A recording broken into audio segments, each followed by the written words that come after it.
Dear students, फिर से एक बार आपको आपकी एजी सर की क्लास में स्वागत है दोस्तों। ठीक है, अपन कर रहे हैं क्रैश कोर्स में 100 प्रेडिक्टेड कांसेप्ट्स, ठीक है, फॉर जेईई मेंस 2020।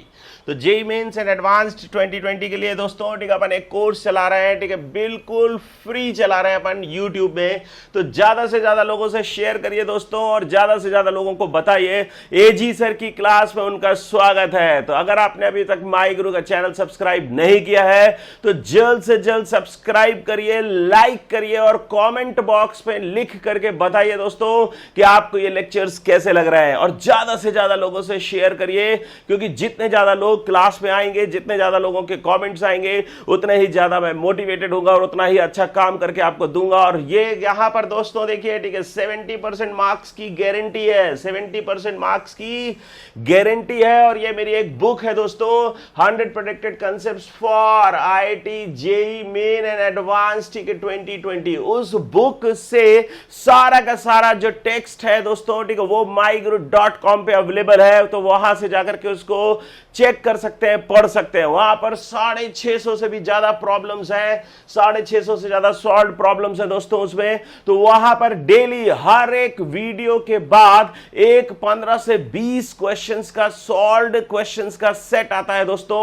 और ये जितना भी मैं डिस्कस करता हूं दोस्तों, उससे भी थोड़ा सा ज्यादा जो भी थियोरेटिकल पार्ट है वो सब myguru.com पे अवेलेबल है। तो जाइए दोस्तों, ठीक है, crash course by AG sir IIT JEE mains and advanced, जाकर के उसको देखिए, पढ़िए और अपनी सक्सेस को अश्योर करिए, अपनी रैंक को अश्योर करिए। जेईई मेंस में अब सफलता है जरूरी, क्योंकि क्रैश कोर्स आ चुका है दोस्तों।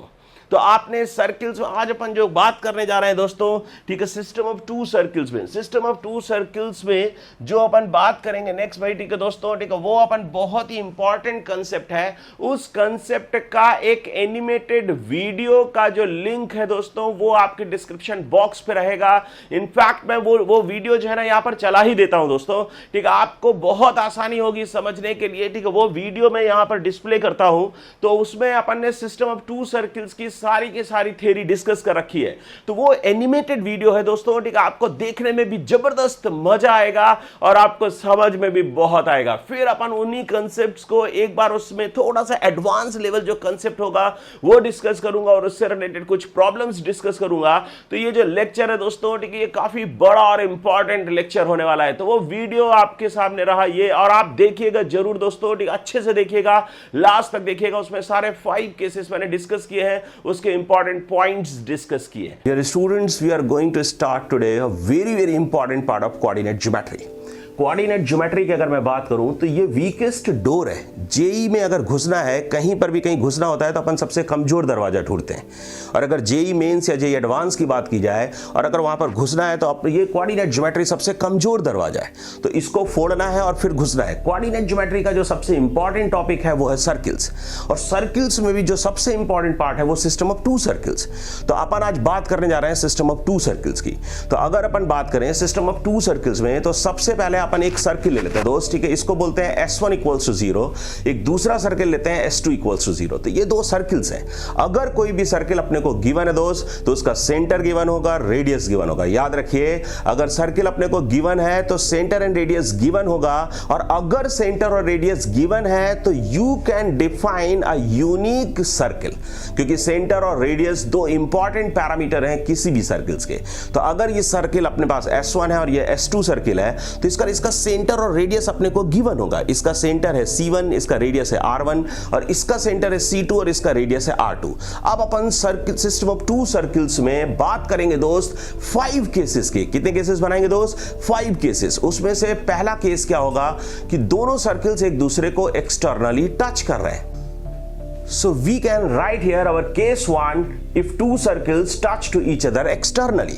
तो यहां पर आपका फर्स्ट सर्किल है, ये सेकंड सर्किल है, दोनों एक दूसरे को टच कर रहे हैं। अगर ये दोनों एक दूसरे को टच करेंगे तो we can see this is your S1 circle, this is S2 circle, दोनों टच कर रहे हैं P पॉइंट पर। ये इनका पॉइंट ऑफ टेंजेंसी या पॉइंट ऑफ कॉन्टैक्ट कहलाता है। तो यहां पर लिख लेते हैं दोस्त P point, P equals to point of contact और पॉइंट ऑफ टेंजेंसी। अब इसके बाद फर्स्ट सर्किल का सेंटर रेडियस क्या है? S1 equals to 0 has has center C1 and radius R1 and S2 equals to 0 has center C2 and radius R2.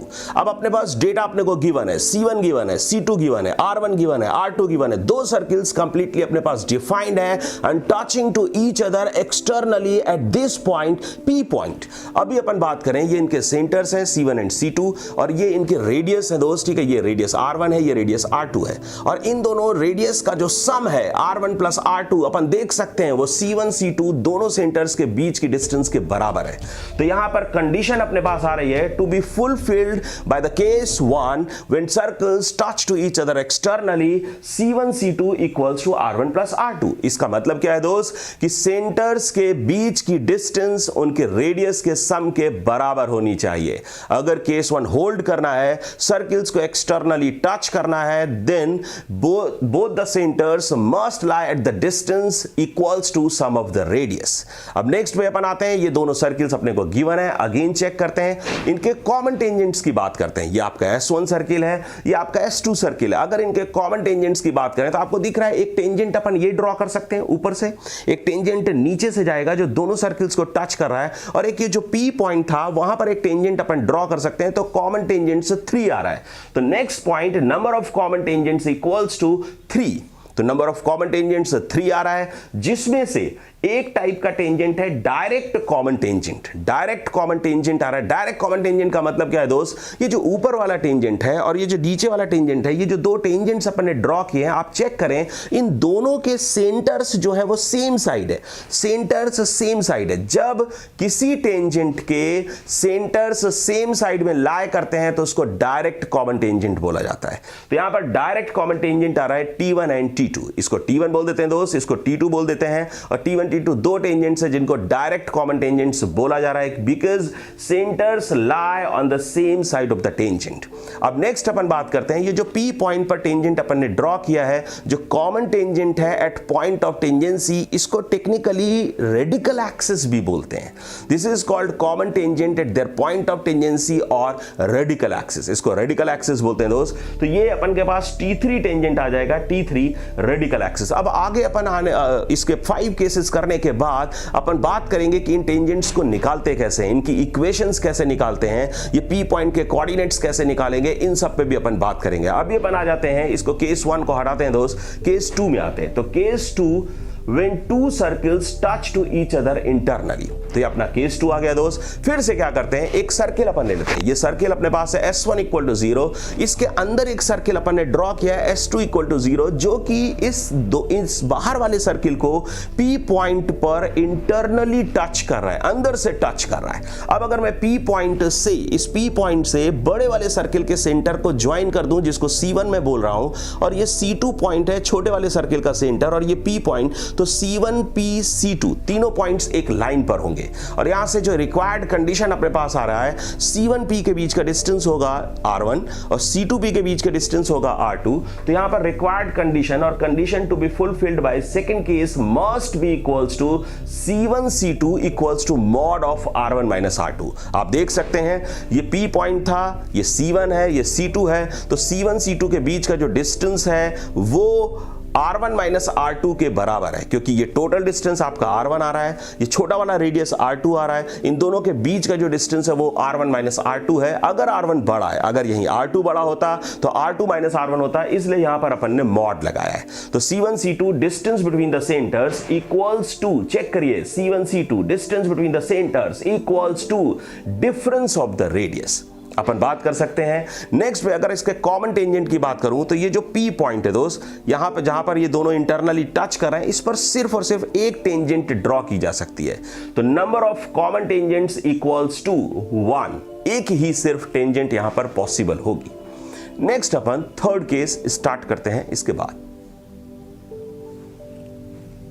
दोस्त अपन ने 2 cases देख चुके हैं और थर्ड केस अपन स्टार्ट करने वाले हैं. तो थर्ड केस स्टार्ट करने से पहले एक छोटी सी चीज शेयर करना चाहूंगा. कोऑर्डिनेट ज्योमेट्री जो है ना, उसको विजुलाइज करना बहुत आसान है. जैसे जेईई मैथमेटिक्स की अगर हम बात करें तो उसमें कैलकुलस है, अलजेब्रा है, ट्रिग्नोमेट्री है और कोऑर्डिनेट ज्योमेट्री है, वेक्टर्स एंड 3D है. उसमें से कोऑर्डिनेट ज्योमेट्री को मैं क्यों सबसे कमजोर दरवाजा बोल रहा हूं, क्योंकि वो ज्यादा दिनों तक याद रहती है. उसके जो क्वेश्चंस हैं उसमें सर्किल होगा, सर्किल है ना, या पैराबोला है, या एलिप्स है, या हाइपरबोला है, तो ये सारे डायग्राम्स अपने को दिखते हैं। अगर मैं अलजेब्रा की बात करूं, बाइनोमियल थ्योरम, तो उसमें NCR x + a⁴n ऐसे मैथमेटिकल टर्म्स हैं जो दिखते नहीं हैं। अगर आप कहीं जा रहे हैं तो आपको कोई ऐसा नहीं मिलने वाला है कि भाई मैं NCR हूं, मेरा ये काम है, ऐसा नहीं होगा दोस्त। लेकिन जब अपन डेली लाइफ की बात करते हैं, सर्किल, एलिप्स, हाइपरबोला, पैराबोला, ये सब अपने को दिखते हैं। तो इनके क्वेश्चंस को विजुलाइज करना, ज्यादा दिनों तक याद रखना आसान होता है, इसलिए इस पे परफॉर्मेंस अच्छी आती है। और जेईई सिलेबस के अकॉर्डिंग अगर अपन कोऑर्डिनेट ज्योमेट्री के सिलेबस और उसके वेटेज की भी बात करें तो वो सब भी इतना ज्यादा है कि अगर अपन जेईई मेंस में 40% पे कट ऑफ लेते हैं और 20% कोऑर्डिनेट ज्योमेट्री से लेते हैं, और मैं गारंटी कर सकता हूं कि अगर अपन कोऑर्डिनेट ज्योमेट्री में थोड़ा ध्यान से पढ़ाई करें, थोड़ा सा टाइम अगर अपन लगाते हैं, तो सारे के सारे क्वेश्चंस अपन फोड़ पाएंगे। बिल्कुल। तो अपन थर्ड केस में आ जाते हैं। तो थर्ड केस अपना दोस्त क्या है, केस 3 अपन स्टार्ट करने जा रहे हैं, where 2 circles intersect to each other at 2 points. तो यहां पर देखिए दोस्त, ठीक है, फिर से ये आपका S1 सर्किल है, S1 = 0, ये आपका S2 सर्किल्स है। अब डायग्राम में ध्यान दीजिएगा दोस्त, ठीक है, दोनों सर्किल्स एक दूसरे को कट कर रहे हैं। पहले केस में दोनों सर्किल्स एक दूसरे को एक्सटर्नली टच कर रहे थे, दूसरे केस में इंटरनली टच कर रहे थे, और अभी ये आपका जो फर्स्ट सर्किल है और ये जो सेकंड सर्किल है, ये दोनों एक दूसरे को A और B पॉइंट्स पे कट कर रहे हैं। इसका centre again C1, radius R1, इसका centre C2 and radius R2। अब ये दोनों सर्किल्स एक दूसरे को A और B पॉइंट्स पे कट कर रहे हैं। तो A और B पॉइंट्स पे इनका एक कॉमन कॉर्ड ड्रॉ किया जा सकता है। कॉमन कॉर्ड भी रेडिकल एक्सिस का एक स्पेसिफिक केस होता है, जिसका इक्वेशन अपन S1 - S2 = 0 बोल सकते हैं। तो अभी अपन अगर बात करें कि ये इसके दो सेंटर्स हैं, यहां पे सेंटर C1 है, यहां पर सेंटर C2 है, इन दोनों के बीच के डिस्टेंस की अगर अपन बात करें, condition to be fulfilled for the third case should be C1 C2 greater than mod of R1 - R2 and less than R1 + R2। तो बेसिकली फंडा क्या है दोस्त, ये जो दो सर्किल्स थे, अपन ने जब फर्स्ट केस देखा था तो एक्सटर्नली टच कर रहे थे, तो C1 C2 = R1 + R2 था। अभी अपन सर्किल्स को थोड़ा करीब और करीब और करीब लेके आएंगे। तो केस 1 से विजुलाइज करिए कि जब दोनों सर्किल्स एक दूसरे को यहां पर P पॉइंट पे टच कर रहे थे, और अगर मैं दोनों सर्किल्स को एक दूसरे के क्लोज लाऊं, उनके सेंटर्स को अगर करीब लाऊं, तो ये दोनों सर्किल्स एक दूसरे को कट कर जाएंगे 2 पॉइंट्स पे।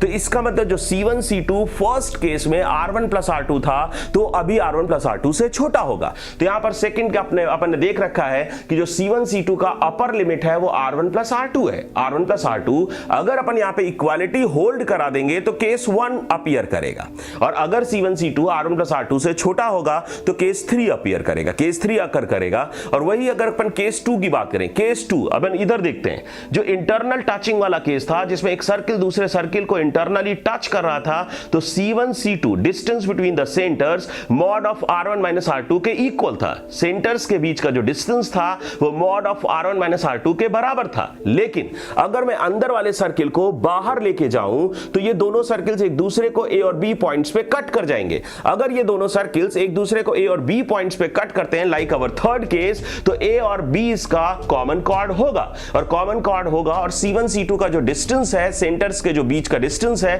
वो R1 - R2 के मॉड्यूलस से बड़ा होगा। तो दोस्त यहां पर कंडीशन अपने पास आ रही है, to be fulfilled by third case, और condition of occurrence of third case अपन बोल सकते हैं C1 C2 हमारा mod of R1 - R2 से बड़ा होना चाहिए। तो लोअर लिमिट क्या आ रही है दोस्त, mod of R1 - R2 R1 + R2 से छोटा होना चाहिए। तो अपर लिमिट क्या आ रहा है, R1 + R2। अभी अपन नेक्स्ट और एक छोटी सी बात करते हैं कि यहां पर जो दो सर्किल्स एक दूसरे को इंटरसेक्ट कर रहे हैं A और B पॉइंट्स पे, तो ये दोनों सिमेट्रिक पॉइंट्स होंगे। किसके about, C1 C2 line joining के अबाउट। C1 C2 जो लाइन ज्वाइनिंग सेंटर्स है उसके अबाउट सिमेट्रिक है दोस्त। तो ये जो सर्किल्स है ये एक दूसरे को किसी ना किसी एंगल पे इंटरसेक्ट करते हैं, उसको एंगल ऑफ इंटरसेक्शन बोलते हैं, जो कि अपन नेक्स्ट वीडियो में डिस्कस करेंगे। तो एंगल ऑफ इंटरसेक्शन होता क्या है दोस्त, कि अगर इन दोनों सर्किल्स के कॉमन पॉइंट A पर मैं टेंजेंट्स ड्रॉ करूं, अगर दोनों इस A पॉइंट पर टेंजेंट टेंजेंट्स अगर मैं ड्रॉ करता हूं तो उनके जो बीच का एंगल है उसको angle of intersection of to curves कहा जाता है। वो कर्व्स सर्किल एंड पैराबोला भी हो सकते हैं, वो कर्व्स सर्किल एंड सर्किल हो सकते हैं, सर्किल एंड इलिप्स हो सकते हैं, इलिप्स एंड इलिप्स हो सकते हैं, लाइन एंड सर्किल हो सकता है, लाइन एंड हाइपरबोला हो सकता है, हाइपरबोला एंड सर्किल हो सकता है, कुछ भी हो सकता है दोस्त। कोई भी दो कर्व्स के लिए अगर एंगल ऑफ इंटरसेक्शन अपने को डिफाइन करना है तो कॉमन पॉइंट पर दोनों कर्व्स पर टेंजेंट्स ड्रॉ करते हैं और उनके बीच का जो एंगल है उसको एंगल ऑफ इंटरसेक्शन कहा जाता है।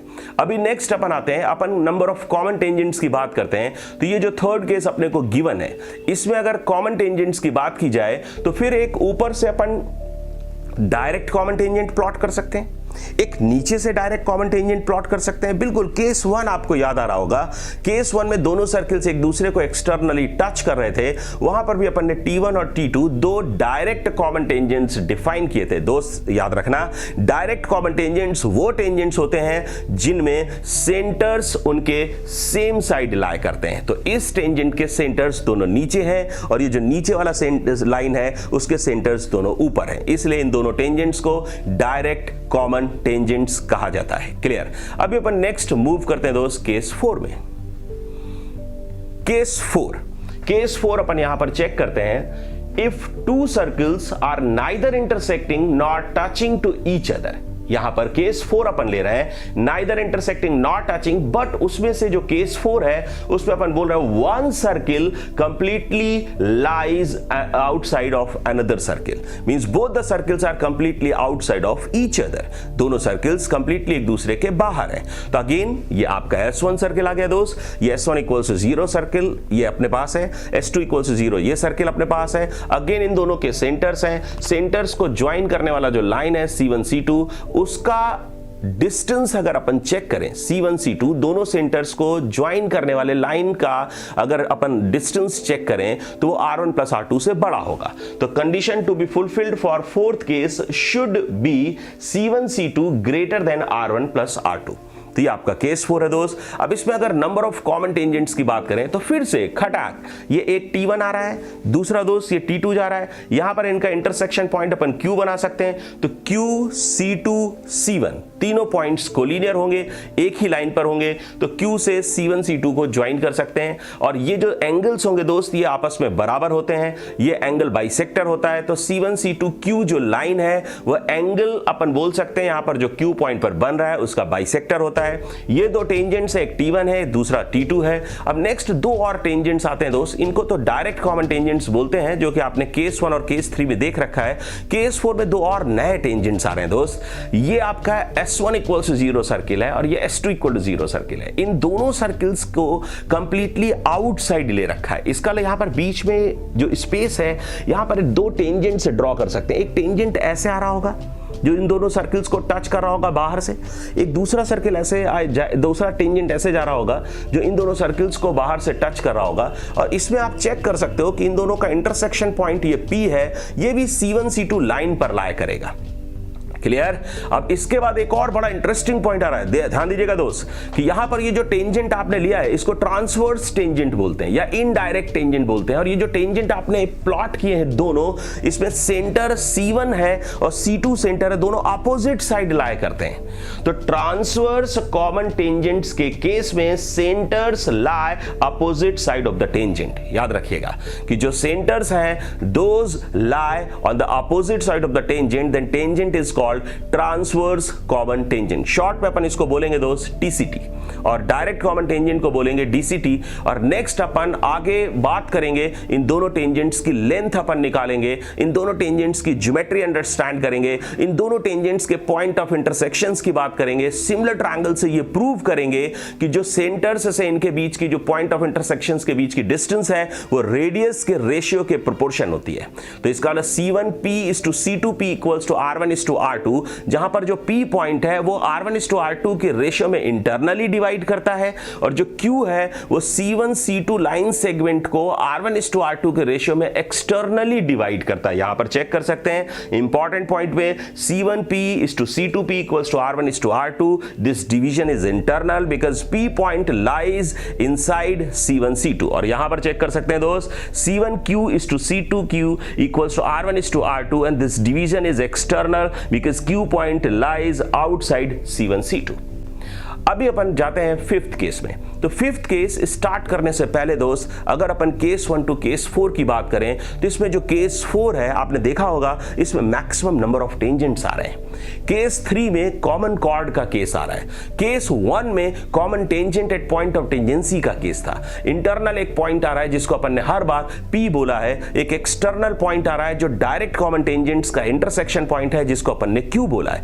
ध्यान रखिएगा दोस्त ये सब बड़े टेक्निकल पॉइंट्स हैं और अगर इन सारे पॉइंट्स को अपन ध्यान रखते हैं और इस वीडियो को बहुत केयरफुली देखते हैं तो मुझे नहीं लगता है सिस्टम ऑफ 2 सर्कल्स में किसी भी प्रॉब्लम को सॉल्व करने में आपको प्रॉब्लम आने वाली है। इन सारे कंसेप्ट्स को ध्यान रखिए। अभी अपन स्टार्ट करते हैं केस 5।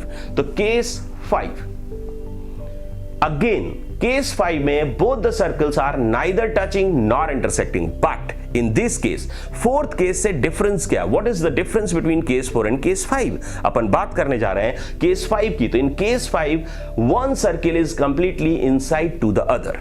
इसका मतलब दोस्त केस 4 में दोनों सर्किल्स कंप्लीटली एक दूसरे के बाहर थे, जबकि केस 5 में ना ही दोनों सर्किल्स एक दूसरे को टच कर रहे हैं ना ही इंटरसेक्ट कर रहे हैं और केस 5 में एक सर्किल दूसरे सर्किल के कंप्लीटली अंदर है।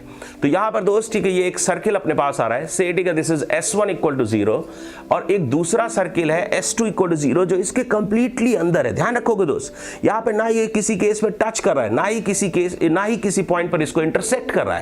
इसका अलग कोई भी कॉमन टेंजेंट नहीं होगा। ध्यान रखिएगा दोस्त यहां पर number of common tangents = 0 in this particular case. कितना आराम की बात है, इसमें कॉमन टेंजेंट्स निकालने से अपन बच गए। अब नेक्स्ट अपन आते हैं अगर कंडीशन की बात करें कि what condition to be fulfilled for this case 5। तो यहां पर देखिए दोस्त ठीक है ये आपका C1 सेंटर है, ये C2 सेंटर है और C1 और C2 इन दोनों के जो बीच का डिस्टेंस है ये R1 - R2 से छोटा होगा बिकॉज यहां से पूरा डिस्टेंस R1 है, C2 से ये डिस्टेंस R2 है। तो जो C1 C2 डिस्टेंस अपने पास होगा, C1 C2 सेंटर्स के बीच का जो डिस्टेंस होगा वो less than mod of R1 - R2 होगा। तो C1 C2 less than mod of R1 - R2 ये कंडीशन है, this should be fulfilled for occurring of this case 5। तो ये 5 केसेस हैं सिस्टम ऑफ 2 सर्किल्स में और इन पांचों केसेस में सर्किल्स को सर्किल के साथ मिक्स करके खूब सारे क्वेश्चंस जेई में पूछे जाते हैं। लास्ट 20 इयर्स की अगर मैं बात करूं तो जेई में कोऑर्डिनेट ज्योमेट्री में 5 डिफरेंट कर्व्स हैं और जेई हमेशा 2 कर्व्स पे क्वेश्चन पूछता है। वो सिर्फ स्ट्रेट लाइन पे क्वेश्चन नहीं पूछता, वो सिर्फ सर्किल पे क्वेश्चन नहीं पूछता, सिर्फ एलिप्स और हाइपरबोला और पैराबोला पे क्वेश्चन नहीं पूछता।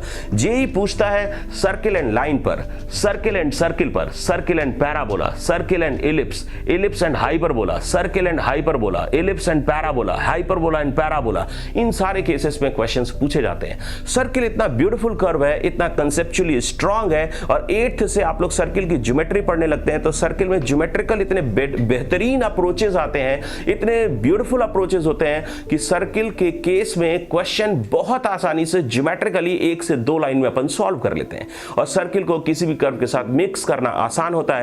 इसलिए सर्किल मोस्ट इंपॉर्टेंट और मोस्ट ब्यूटीफुल कर्व है कोऑर्डिनेट ज्योमेट्री का। तो डियर स्टूडेंट्स आपने देखा, आपको मजा आया होगा, कितना जबरदस्त वीडियो था। आपने देखा होगा एनिमेशंस से भरा हुआ सिस्टम ऑफ 2 सर्कल्स में 5 केसेस मैंने डिस्कस किए और पांचों केसेस के जो इंपॉर्टेंट पॉइंट्स है, कितने नंबर ऑफ टेंजेंट्स पॉसिबल है, कॉमन टेंजेंट्स की बात कर रहा हूं या C1 C2 में क्या रिलेशन अपने को चाहिए, तो 1 बाय 1 अपन खटाखट अपन देख लेते हैं। तो यहां पर दोस्तों ठीक है ये केस नंबर 1 है। ठीक है केस नंबर 1 में अपन से क्या बोल रहा है C1 एंड C2 ठीक है 2 सर्कल्स अपने को दिए, चेक करिएगा दोस्तों। ठीक है इन दिस ठीक है the two circles ठीक है the two circles do not intersect with each other and 4 common tangents be drawn। ये वहां पर उस वीडियो में दोस्तों ठीक है ये केस नंबर 4 था। वहां पर ये केस नंबर 4 था, यहां पर केस नंबर 1 लिया है मैंने। तो यहां पर देखिए दोस्तों, ठीक है, C1 C2 के जो बीच की डिस्टेंस है, जल्दी से रिकैप लेते हैं दोस्तों। आपको पता है यहां पर C1 C2 जो होगा वो greater than R1 plus R2 होगा, ये कंडीशन है दोस्तों। ठीक है, आपने देखा है कि C1 C2 सेंटर्स के बीच का डिस्टेंस जो है R1 प्लस R2 से बड़ा होगा, number of common tangents equals to 4 होगा। अब यहां पर एक दो इंपॉर्टेंट चीजें दोस्तों डिस्कस करता हूं कि अगर मैं C2 से इस पॉइंट को ज्वाइन कर दूं एंड C1 से इस पॉइंट को ज्वाइन कर दूं दोस्तों, ठीक है, तो ये आपके पास मान लेते हैं दोस्तों A पॉइंट है, ये B पॉइंट है। तो AB जो लेंथ है, AB को अपन क्या बोलते हैं दोस्तों? Direct common tangent. क्या बोलेंगे दोस्तों? Direct common tangent. ऐसा क्यों बोलते हैं दोस्तों? क्योंकि आपको पता है C1 C2 दोनों सेम साइड लाई करते हैं। जिस टेंजेंट के ये जो T2, ये जो अपने पास टेंजेंट अपने को गिवन है दोस्तों, ये जो टेंजेंट है ये इस टेंजेंट के, ये जो टेंजेंट अपने को दिया है दोस्तों, या फिर ये जो टेंजेंट अपने पास रखा है, इन टेंजेंट्स को डायरेक्ट कॉमन टेंजेंट्स कहा जाता है। ऐसा क्यों बोलते हैं दोस्तों? क्योंकि C1 C2 दोनों सेम साइड लाई करता है। तो आपको ध्यान रखना है दोस्तों, सेंटर्स अगर सेम साइड है, अगर सेंटर्स की अपन बात करें और सेंटर्स अगर सेम साइड अपने को गिवन है, तो उस केस में डायरेक्ट कॉमन टेंजेंट का केस बनता है। क्लियर दोस्तों? और अगर अपन के पास सेंटर्स अपोजिट साइड है, सेंटर्स की बात कर रहा हूं, और यहां पर अगर मैं बोलूं भाई दोस्तों, ठीक है, सेंटर्स जो है, डियर स्टूडेंट्स ध्यान से देखिएगा, अगर सेंटर्स अपोजिट साइड है, अगर सेंटर्स अपोजिट साइड अपने को गिवन है, तो उस केस में ट्रांसवर्स कॉमन टेंजेंट का केस बनता है। क्लियर दोस्तों? तो यहां पे अगर डायरेक्ट कॉमन टेंजेंट की बात की जाए, तो इसको मैं बोल देता हूं थोड़ी देर के लिए, अगर मैं इसको, ये जो टेंजेंट अपने पास है, इनका नाम रख देता हूं। मैं इसका नाम अगर मैं रख दूं T1 डैश, इसका नाम T2 डैश रख देता हूं, और ये वाले टेंजेंट को मैं T3 डैश बोल रहा हूं दोस्तों, और इस वाले टेंजेंट को T4 डैश बोल रहा हूं। क्लियर? तो यहां पर जो डायरेक्ट टेंजेंट है वो T1 dash and T2 dash are direct common tangents. Clear? And T3 dash, ठीक है, देखिए ये जो टेंजेंट है दोस्तों, ठीक है, ये जो टेंजेंट है, इसके सेंटर की अगर मैं बात करूं, तो सेंटर ध्यान दीजिएगा, ये जो सेंटर इस साइड है, इस टेंजेंट के सेंटर बिलो द टेंजेंट है। C2 lies below the tangent while C1 lies above the tangent. It means, ठीक है, यू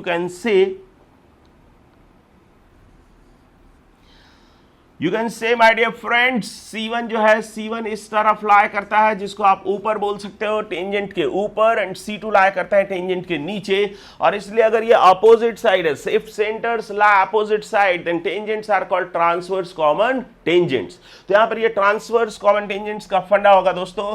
तो ये अपन बोल सकते हैं T3 एंड T3 डैश। क्या बोल रहे हैं दोस्तों?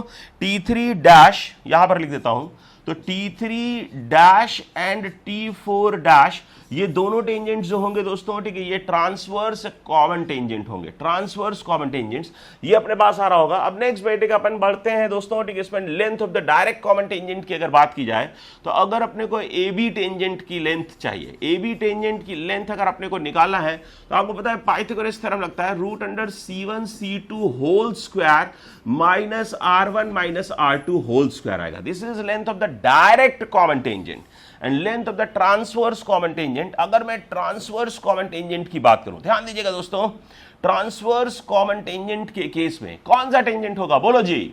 ये अगर मैं पॉइंट को, इस पॉइंट को दोस्तों बोल देता हूं P पॉइंट, इस पॉइंट को P बोल दूं दोस्तों, और यहां पर ये जो पॉइंट गिवन है इसको Q बोल देता हूं।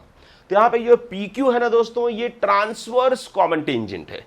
तो length of the transverse common tangent we can write PQ equals to root under C1 C2 whole square minus R1 plus R2 whole square. होगा कि नहीं दोस्तों? बोलिए। अपन बहुत आसानी से समझ सकते हैं इसको। कैसे हो सकता है दोस्तों? ठीक है, बड़े आसानी से इसको क्लियर किया जा सकता है भाई। इसमें ठीक अपन यहाँ पे राइट एंगल ट्रायंगल बना सकते हैं। राइट एंगल ट्रायंगल में अगर आप चाहें देखना तो अपन बहुत आसानी से देख सकते हैं। थोड़ा ध्यान दीजिएगा। अपन क्या करते हैं दोस्तों, यहां से एक इसके पैरेलल एक लाइन ड्रॉ कर देते हैं। ये पैरेलल अगर लाइन ड्रॉ कर दें तो नेक्स्ट में ठीक है, इसको मैं बोल देता हूं, ये जो पॉइंट है दोस्तों, ठीक है, ये R पॉइंट है सपोज। क्लियर? और ये एंगल 90 डिग्री है। ये एंगल कैसा है दोस्तों? 90 डिग्री।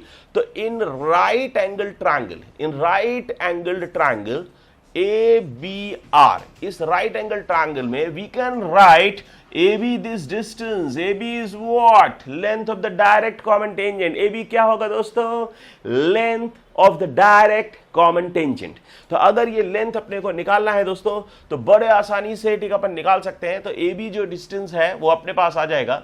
ये जो डिस्टेंस है दोस्तों ठीक है, ये जो C1 C2 ये डिस्टेंस है और ये डिस्टेंस आपस में इक्वल होगा AR। तो यहां से आ जाएगा दोस्तों root under AR square minus next आ रहा होगा RB स्क्वायर। तो आप देख सकते हैं दोस्तों ध्यान से AR जो है this is nothing but C1 C2 and RB is nothing but, अगर मैं इस पूरे डिस्टेंस को R1 बोल दूं, इसको R2 बोल दूं, तो RB is R1 minus R2। बड़े आसानी से पाइथागोरस थ्योरम लगा करके इसको अपन प्रूव कर सकते हैं। अब नेक्स्ट अपन देखें दोस्तों ठीक है, ये आपका फर्स्ट केस है। इसी तरह से नेक्स्ट सेकंड केस में अपन जाते हैं। तो सेकंड केस में ठीक है क्या बोल रहा है, C1 C2 equals to R1 plus R2। देखो समझना दोस्तों बात को कि भाई इन 5 केसेस में जो कि आपने वीडियो में चेक किया है, 5 केसेस में 5 इंपॉर्टेंट कंडीशंस आते हैं। क्या होगा दोस्तों ठीक है, 5 इंपॉर्टेंट केसेस हैं। सिस्टम ऑफ 2 सर्कल्स है। सिस्टम ऑफ 2 सर्कल्स में कितना केस बना है दोस्तों? 5। उन 5 केसेस में ठीक है 5 इंपॉर्टेंट कंडीशंस आते हैं जिनके बेसिस पर ये डिफाइंड होता है कि कौन सा केस होल्ड करेगा। क्लियर? तो अपन ने देखा first case C1 C2 greater than R1 plus R2 के लिए होल्ड करता है एंड ये C1 C2 equals to R1 plus R2 के लिए होल्ड करेगा। तो हम बोल सकते हैं when C1 C2 equals to R1 plus R2 means क्या है, distance between the centres is equal to the sum of their radii। तो इस केस में ठीक है C1 C2 both the circles touch to each other externally, इसमें number of common tangents का अगर बात की जाए तो number of common tangents equals to कितना आ रहा है दोस्तों? 3। उसमें से 3 में से 2 डायरेक्ट कॉमन टेंजेंट्स होंगे और ट्रांसवर्स कॉमन टेंजेंट इसमें नहीं आता है। एक्चुअली 2 ट्रांसवर्स कॉमन टेंजेंट्स जो लास्ट केस में आपने देखे हैं वो कॉन्साइड कर जाते हैं, एक हो जाते हैं। क्लियर? तो यहां पर ये जो लाइन है ये बड़ा इंटरेस्टिंग लाइन है दोस्तों। इसको अपन बोलते हैं रेडिकल एक्सिस। क्या बोलते हैं दोस्तों? Radical axis. तो यहां पर एक नया कंसेप्ट आ रहा है दोस्तों ठीक है, रेडिकल एक्सिस। और रेडिकल एक्सिस का कंसेप्ट बोलता है कि भाई कोई भी पॉइंट, अगर कोई 2 सर्कल्स अपने को दिए हैं दोस्तों, मान लेते हैं ये सर्कल है, दूसरा सर्कल ये अपने को गिवन है, तो रेडिकल एक्सिस का कंसेप्ट आपको पता होगा कि ऐसा लाइन जिस पर कोई भी पॉइंट लाई करे और उससे दोनों सर्कल्स पर टेंजेंट्स अगर ड्रॉ किए जाए दोस्तों तो उनका लेंथ इक्वल होता है। तो इसका मतलब ठीक है radical axis is nothing but, lecture 1 में अपन ने चेक किया था, radical axis is nothing but the locus of a point tangents from that point are equal in length for both the circles। तो अपन क्या बोलते हैं ठीक है, radical axis is locus of moving point P if length of the tangents from P point to the 2 circles are equal in length। Clear? तो अपन ठीक है ऐसे पॉइंट P के लोकस को रेडिकल एक्सिस बोलते हैं दोस्तों। तो ये अपन के पास रेडिकल एक्सिस आ रहा है। रेडिकल एक्सिस मेरे ख्याल से समझ आया होगा दोस्तों। Radical axis is the locus of that point tangents from which are equal in length to the 2 circles। Clear? तो अपन ऐसा बोल सकते हैं। तो PA equals to PB होता है।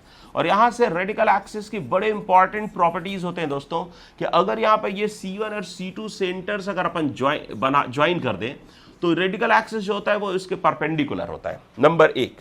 नंबर 2 कंडीशन क्या है दोस्तों? सेकंड नंबर का कंडीशन है अगर मैं कोई भी डायरेक्ट कॉमन टेंजेंट यहां पर प्लॉट करूं तो रेडिकल एक्सिस उसको बाइसेक्ट करता है। Let this is your Q point, तो Q अगर ये पॉइंट है A dash and let this point is B dash, तो यहां से ये QA dash equals to QB dash होगा। तो QA dash equals to QB dash, ध्यान रखिएगा दोस्तों। तो ये अपन के पास सेकंड कंडीशन आ रहा है। तो इसका मतलब क्या हुआ, नंबर 1 कंडीशन है कि radical axis is perpendicular to the line joining centres, पक्का। नंबर 2 कंडीशन क्या है, radical axis bisects to the direct common tangent और ट्रांसवर्स कॉमन टेंजेंट और common tangent to both the circles. Clear? अब radical axis में next एक और condition हो सकती है दोस्तों कि अगर इन दोनों सर्कल्स को मैं पॉइंट सर्कल्स बना दूं, अगर ये दोनों सर्कल्स पॉइंट सर्कल्स हो जाएं तो वो सिस्टम ऑफ सर्कल्स के लिमिटिंग पॉइंट्स कहलाते हैं। ये आपने देख रखा है। तो उस केस में लिमिटिंग पॉइंट्स के केस में रेडिकल एक्सिस जो होता है दोस्तों वो परपेंडिकुलर बाइसेक्टर बन जाता है। ये सब आपको पता होना चाहिए। तो ये परपेंडिकुलर बाइसेक्टर बन जाता है। क्लियर दोस्तों? तो अब अपन यहां पर अगर मैं आपसे बोलूं, इसमें दो पॉइंट्स निकालने होते हैं। एक बड़ा इंपॉर्टेंट कंडीशन पॉइंट डिस्कस करता हूं दोस्तों। यहां पर अगर आपको डायरेक्ट कॉमन टेंजेंट की इक्वेशंस निकालनी है। क्लियर? तो डायरेक्ट कॉमन टेंजेंट की इक्वेशंस अगर आपको डिफाइन करना है तो आप ऐसे लिख सकते हो कि डायरेक्ट कॉमन टेंजेंट्स और transverse common tangents are nothing but tangents from point. अगर आपको याद होगा तो टेंजेंट्स फ्रॉम पॉइंट अपन ने लास्ट लेक्चर में डिस्कस किया है। तो टेंजेंट्स फ्रॉम पॉइंट की बात कर रहा है। डायरेक्ट कॉमन टेंजेंट्स और ट्रांसवर्स कॉमन टेंजेंट्स, दोनों टाइप के टेंजेंट्स का अगर इक्वेशन अपने को डिफाइन करना है तो ध्यान से सुनिएगा। अगर अपने को दोनों के टेंजेंट्स, दोनों के इक्वेशंस डिफाइन करने हैं दोस्तों, तो टेंजेंट्स फ्रॉम पॉइंट का फंडा लगता है। किसका फंडा लगता है दोस्तों? टेंजेंट्स फ्रॉम पॉइंट का। टेंजेंट्स फ्रॉम पॉइंट पे स्टेप्स क्या होते हैं? स्टेप्स यहां पर देख लेते हैं दोस्तों।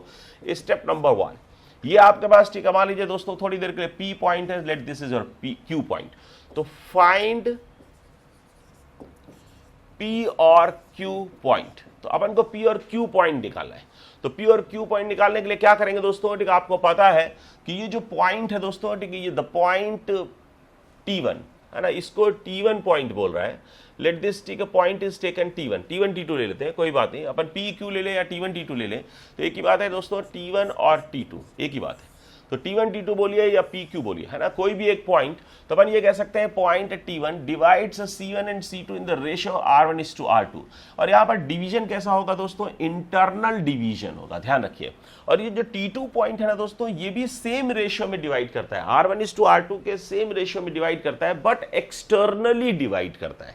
तो यहां पर मैं लिख देता हूं दोस्तों कि अगर अपन इसको PQ पॉइंट्स में मान रहा हूं तो C1P:C2P equals to R1:R2 and this division is internal। Section formula लगाएंगे इंटरनल डिवीजन वाला। क्लियर? अब नेक्स्ट इसी में, ठीक है, दूसरा पॉइंट हो सकता है C1Q:2, ठीक है, C1Q:2 equals to R1:R2 and this division is external। ध्यान दीजिएगा, ये डिवीजन कैसा होता है दोस्तों? एक्सटर्नल डिवीजन होगा। तो दो टाइप के डिवीजन आते हैं, एक इंटरनल डिवीजन होता है, एक एक्सटर्नल डिवीजन होता है। और दोनों को लेकर के स्टेप नंबर 1 है कि PQ को या T1 T2 को निकालिए। तो जब आपने PQ और T1 T2 निकाल लिया दोस्तों, तो आपने, ठीक, स्टेप नंबर 1 क्या है? फाइंड P और Q। तो P और Q पॉइंट आपने निकाल लिया। क्लियर? अब आपके पास, ठीक है, PQ पॉइंट कुछ भी आएगा, 1, 2, 2, 3, कुछ भी अपन निकाल सकते हैं। क्लियर?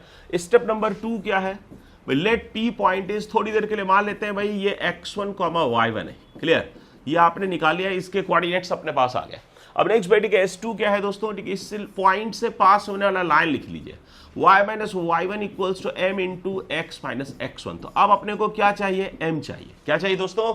m चाहिए। तो m अपन को डिफाइन करना है। तो आपको पता है अपन क्या कर सकते हैं? स्टेप नंबर 3, आप कंडीशन ऑफ टेंजेंसी लगा दीजिए। क्या लगाएंगे दोस्तों? Condition of tangency. तो कंडीशन ऑफ टेंजेंसी क्या है दोस्तों? ठीक है, ये जो लाइन अपने को गिवन है, this is tangent of any one of the circle. This line is tangent of any one of the circle। किसी भी एक सर्किल की टेंजेंट है ये। तो अपन इस कंडीशन ऑफ टेंजेंसी का मतलब है आइदर D इक्वल्स टू 0। इस लाइन को, जो सिंपल वाला सर्किल है, सर्किल आपके पास कितने हैं दोस्तों? 2। तो आपके पास, ठीक है, 2 सर्किल्स है, S1 और एक S1 सर्किल है, दूसरा S2 सर्किल है। तो किसी भी एक सर्किल के साथ इस लाइन को सॉल्व कर लीजिए, किसी भी एक सर्किल के साथ इस लाइन को सॉल्व कर लीजिए दोस्तों। क्लियर? तो जब आप सॉल्व करोगे तो क्वाड्रेटिक बनेगा, उस क्वाड्रेटिक का D इक्वल्स टू 0 करिए। D इक्वल्स टू 0 करेंगे तो m का कितना वैल्यूज आएगा? 2 वैल्यूज आएगा। एक m1 आएगा दोस्तों, एक m2 आएगा, और इन दोनों वैल्यूज को उठा करके आप यहां पर पुट कर देंगे तो आपका आंसर आएगा। क्लियर? तो ये अपन कर सकते हैं दोस्तों, ठीक है, यहां से। और एक दूसरा मेथड हो सकता है इसी में, step number 3, condition of tangency जब आप यूज करते हैं तो वहां पर स्लोप फॉर्म ऑफ टेंजेंट लगा सकते हैं। क्या लगा सकते हैं? Slope form of tangent. तो स्लोप फॉर्म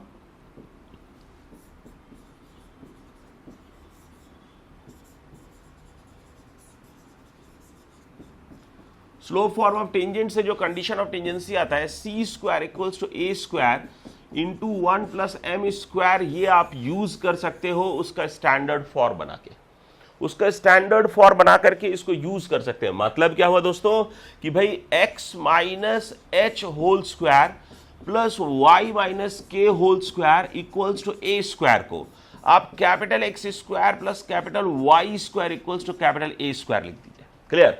तो वहां से जो स्लोप फॉर्म ऑफ टेंजेंट आएगा वो आ जाएगा capital Y equals to M into capital X plus minus A into root under 1 plus M square. Clear? तो अपन यहां पर क्या कर सकते हैं दोस्तों, बहुत आसानी से अपन काम कर सकते हैं। यहां पर ये जो आपका y और x है, y इक्वल्स टू क्या है बोलिए, capital Y equals to y minus k, capital X equals to x minus h। Clear? तो यहां से जो अपने पास, ठीक है, जैसे मान लीजिए कोई सर्कल दिया है x माइनस 1 होल स्क्वायर, सर्कल गिवन है तो उसका सेंटर रेडियस गिवन होगा कि नहीं होगा, बोलिए हाँ ना बोलिए। भाई सेंटर अपने को गिवन होगा h, k, रेडियस अपने को गिवन होगा r। तो सेंटर और रेडियस अगर अपने को गिवन है तो x minus H whole square plus Y minus के whole square equal A square, ये आपने लिख लिया दोस्तों। अब उसके बाद खड़ाक से इसको स्टैंडर्ड फॉर्म में कन्वर्ट कर दीजिए। तो जब आप इसको स्टैंडर्ड फॉर्म में कन्वर्ट करोगे तो ये वाला जो इक्वेशन अपन ने लिखा है दोस्तों, ये जो कंडीशन ऑफ टेंजेंसी है ये वैलिड होती है, ये वैलिड होती है। तो अपन क्या कर सकते हैं, y equals to M X plus minus root under A square plus M square, जहां पर y बराबर क्या है, y माइनस के, x बराबर क्या है, x माइनस एच। जब आप पुट करेंगे तो यहां से एक नई कंडीशन ऑफ टेंजेंसी आएगी। This condition of tangency is valid for only standard circles. Clear? तो अपन यहां से y इक्वल्स टू जब y माइनस के पुट करेंगे, x माइनस एच पुट करेंगे, तो वो जो k है दोस्तों इस कंडीशन ऑफ टेंजेंसी में आ जाएगा। mh जो है वो भी कंडीशन ऑफ टेंजेंसी में आ जाएगा। तो वो कंडीशन ऑफ टेंजेंसी आप यूज करके यहां पर एक क्वाड्रेटिक फॉर्म कर सकते हैं। क्वाड्रेटिक फॉर्म करेंगे किस में, स्लोप में। तो आप ध्यान रखिए दोस्तों, ठीक है, मोटा मोटा आइडिया दिमाग में चिपका लीजिए। अगर कहीं पर भी टेंजेंट्स फ्रॉम पॉइंट की बात करता है, टेंजेंट्स फ्रॉम पॉइंट की बात करता है तो m में क्वाड्रेटिक फॉर्म करना होता है। फिर से बोलो दोस्तों, टेंजेंट्स फ्रॉम पॉइंट के केस में m में क्वाड्रेटिक फॉर्म करना होता है, और टेंजेंट एट पॉइंट के केस में t इक्वल टू 0 अपन अप्लाई करते हैं। ये अपन ने लास्ट लेक्चर में भी देखा था। क्लियर? नेक्स्ट केस की तरफ मूव करते हैं अपन।